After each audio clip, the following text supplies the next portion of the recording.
Olha pro céu, meu amor, vê como ele está lindo. Fala, parceria, professor Vareta na área, festa junina. Hoje tem a primeira festinha junina do ano, mas antes disso, vou gravar para você um vídeo sobre fontes de energia com foco em quem? Nos combustíveis fósseis. Cara, fonte de energia é um tema que vai cair na prova e eu te falo por quê depois da vinheta.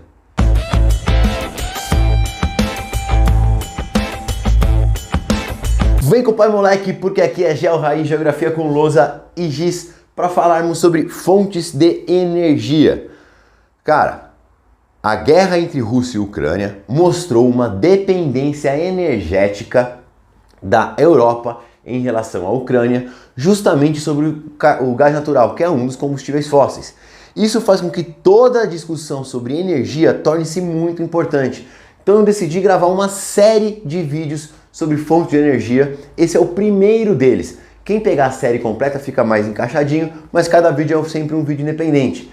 E vale falar o seguinte, curte esse vídeo, para você se inscreve no canal para você saber quando vai chegar os novos vídeos. Demorou? Então vamos lá.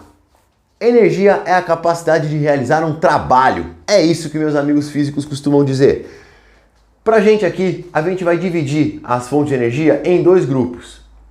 As fontes renováveis e as fontes não renováveis. Vareta, o que é uma fonte renovável? Aquela que num curto período de tempo, pode ser recolocada, tanto por questão humana quanto por questão natural. Vamos lá. O Brasil utiliza muito hidrelétricas. As hidrelétricas utilizam a água. O ciclo da água garante que vai ter água naquele rio. Então é uma fonte renovável. Energia solar. Todo dia, energia solar eu quero ver para minha casa, vou botar energia solar. Todo dia o sol nasce, então ele se renova. Biomassa, vamos pegar aqui o etanol que você coloca no seu carro. É só eu plantar de novo, em questão aí de 5, 6 meses, a cana tá grande, você pode cortar e fazer etanol de novo.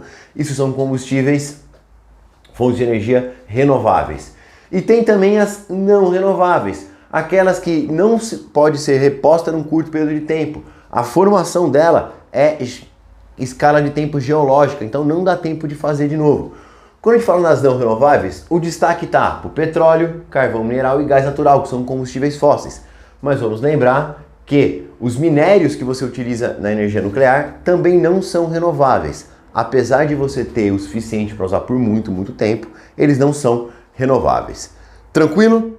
Cara, é legal você ter essa ideia de que as fontes não renováveis, principalmente os combustíveis fósseis, elas são mais poluentes do que as renováveis. As fontes renováveis tendem a causar menos impactos ambientais do que as fontes não renováveis. Por isso que hoje fala-se muito do aquecimento global e os combustíveis fósseis são os grandes vilões.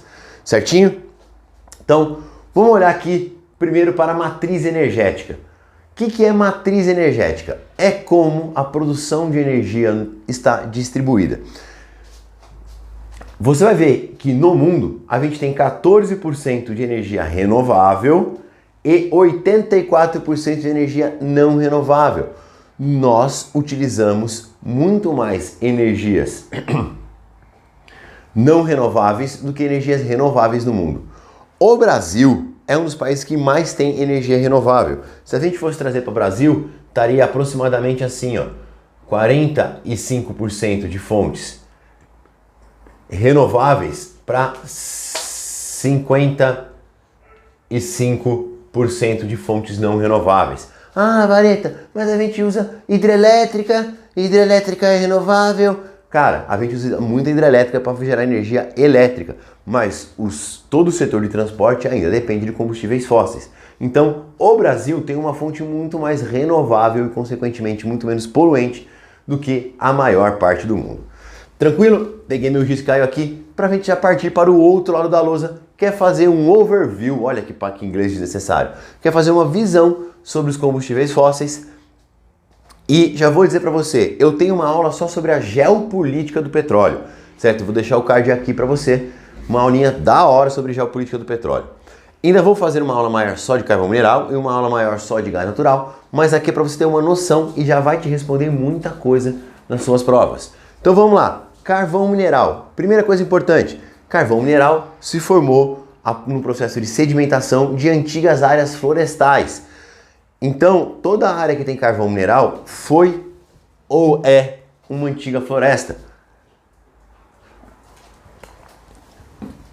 Também é importante falar que quanto mais antigo é o processo de formação desse carvão, mais energia ele gera, certo? Carvão mais antigo gera mais energia do que os carvões.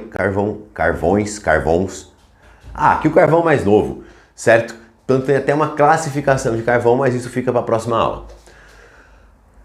Quando você falar de carvão mineral, a gente vai lembrar muito da primeira e início da segunda revolução industrial, que ele era a principal fonte de energia. Até surgir o setor automobilístico e começarmos a utilizar muito petróleo, o carvão mineral foi a principal fonte de energia no mundo e ainda hoje é a segunda mais usada, com aproximadamente 25% aí da energia gerada no mundo. Cara, é muito utilizado ainda. O que é importante você saber? O uso dele está em queda. Cada vez utilizamos menos carvão mineral, justamente por ele ser altamente poluente. Não só pela poluição do ar, não só pelo aquecimento global, mas também porque ele é um grande causador de chuva ácida, certo? Queima de carvão mineral está muito associado à formação de chuva ácida. Trazendo um pouco para atualidades, para Europa reduzir a dependência do gás natural da Rússia, ela teria que aumentar o uso de carvão mineral, que é, de novo, como a gente falou, extremamente poluente. Dois países que usam muito carvão mineral, China e Índia. São dois países que crescem economicamente, são dois países grandes economicamente, com as duas maiores populações do mundo, e eles têm uma reserva de carvão para usar por bastante tempo. Então, eles são grandes utilizadores de carvão mineral. Vamos lá para o petróleo. Pessoal, petróleo, primeira coisa, de novo, formação. Ele só se forma em ambiente marinho. Todo local que tem petróleo é fundo do mar ou foi fundo do mar em algum momento geológico. Ah, Vareta, mas e lá no Texas? Aquilo lá foi fundo do mar em algum momento. Ah, e o Oriente Médio foi fundo do mar em algum momento. É o combustível mais usado no mundo, principalmente pelo setor de transportes. Porém, você vai ter termoelétricas que são movidas a petróleo também. Cara, por que a gente ainda usa tanto petróleo assim? Porque as fontes renováveis, elas não têm a mesma previsibilidade que o petróleo. Como assim, Vareta? Eu sei que um barril de petróleo me gera tanto de energia. Isso é um fato. Então, se eu comprar X barris de petróleo, eu vou gerar tanto de energia. Muitas vezes as fontes renováveis, elas não têm a mesma previsibilidade de uso. A energia hidrelétrica varia conforme o volume de água no rio. Tanto que o Brasil passou por uma crise hídrica quando choveu. Os cachorros estão alucinados. Quando reduziu as chuvas. A energia solar, você pega alguns dias nublado e você reduz a produção. Por mais que ela tenha diversas vantagens, essa falta de previsibilidade é muito ruim e faz com que o petróleo ainda seja uma fonte extremamente importante. Porque eu sei que se eu comprar tantos barris de petróleo, eu vou gerar tanto de energia. E você não pode ficar sem energia. Duas coisas para a gente comentar. Primeiro, o Oriente Médio é a região mais rica de petróleo do planeta. E isso é bom e ruim. É bom porque você sabe onde está. Nem sei se é tão bom. E é ruim porque é uma área que historicamente teve muita instabilidade política. E as instabilidades políticas fazem o preço do petróleo subir e descer. Eu falei muito disso na aula de geopolítica do petróleo. E também aqui a ideia da OPEP, a Organização dos Países Exportadores de Petróleo. São um conjunto de países que têm grandes reservas petrolíferas, são mega exportadores de petróleo e eles controlam o preço, eles fazem um cartel. Por que o preço não... Eles têm capacidade, por exemplo, de hoje produzir muito mais e fazer o preço voltar para casa dos $80. Mas eles estão super felizes em vender petróleo acima dos $100 o barril. Então eles não vão aumentar a produção porque eles querem o preço mais alto para aumentar a sua lucratividade. Eles controlam a concorrência dessa forma. De novo, falo disso na aula lá sobre petróleo. Farei uma outra aula falando de petróleo mais específico do Brasil. Para fechar a trinca dos combustíveis fósseis, vamos falar de gás natural. Gás natural, ele foi descoberto mais recentemente, é um combustível fóssil mais novo e extremamente importante. Por quê? Porque todos os combustíveis fósseis, ele é o menos poluente. Tanto que sua utilização, só cresce. A gente tem usado cada vez mais gás natural. Ele pode ser substituído nas termoelétricas, dá para você usar em carro, dá para você usar em processo de calefação, de esquentar a casa. Então isso é muito, muito tranquilo. Toda região que tem petróleo também é rica em gás natural. Você tem aí essa correlação no seu processo de formação, certinho? Bom, o que mais que a gente precisa falar? Um dos maiores produtores e exportadores de gás natural do mundo é a Rússia. E ela tem diversos gasodutos que ligam a Rússia, aquele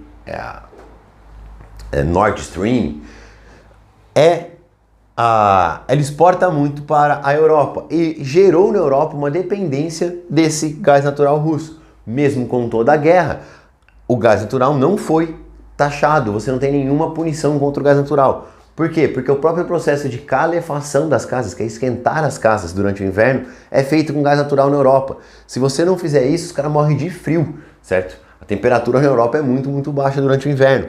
Por isso, você tem essa questão ali do gás ser importante. Como substituir esse gás? Cara, tem países do Oriente Médio, da Norte da África, que produzem gás natural. Alguns países europeus, principalmente do sul da Europa, vão começar a importar mais deles para evitar importar da Rússia. Mas ele seria o combustível fóssil menos poluente, até por isso ele cresceu muito a utilização na Europa, pensando em redução de impactos ambientais. Certinho? Última coisa para fechar essa aula, eu tenho um projeto que chama Geografia para Todos, onde eu pego as minhas aulas do YouTube, organizo elas de forma padronizada, de forma de aprendizagem em módulos, insiro listas de exercícios e PDFs de resumo e coloco à venda por um preço muito barato para as pessoas que não têm condição de comprar um curso online, de gastar ali o preço às vezes que é uma parcela do curso online que você ia comprar, você adquiriu esse Geografia para Todos. Vou deixar o link na descrição, se você se sentir confortável, acessa lá, mas só se você quiser. Espero que você tenha gostado. Primeira aula de um conjunto de aulas que eu vou fazer sobre combustíveis, sobre fontes de energia. Fechou? Beijo no coração e bora pra facu.